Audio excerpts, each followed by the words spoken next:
जैसे आप दूध से प्राप्त कर सकते हो, दही से प्राप्त कर सकते हो, हरे साग सब्जी से प्राप्त कर सकते हैं, गेहूं से प्राप्त करते हैं, धान से प्राप्त करते हैं। ये सारे क्या है? पोषक तत्व है ना। और पोषक तत्व महंगा मिलता है क्या? आप जो अंडा खाते हैं, मछली खाते हैं, सारे भी क्या है? ये सारे पोषक तत्व है। और पोषक तत्व हमें पोषण देने के काम करता है। और एक भोजन जब हम प्राप्त करते हैं तो हमारा शरीर क्या होता है? ग्रोथ करता है। ठीक है, चलिए सभी बच्चों को समझ में आया? बहुत जरूरी है, खान हमें भी बंद जीने के लिए जरूरी है। हर एक में भगवान चाहिए, नहीं चाहिए?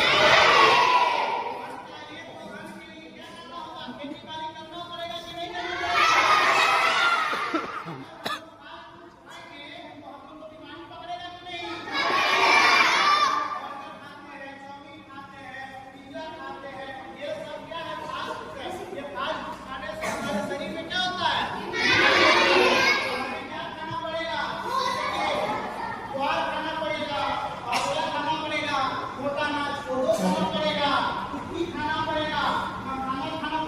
मस्त है, वीडियो करा के सीखना तत्व है। और ये पोषक तत्व खाने से हमारे शरीर में क्या होता है? सारे पोषक तत्व की प्राप्ति होती है और हम एक लंबे जीवन जी सकते हैं, बहुत लंबे समय तक जी सकते हैं, हमें कोई बीमारी नहीं हो सकती है।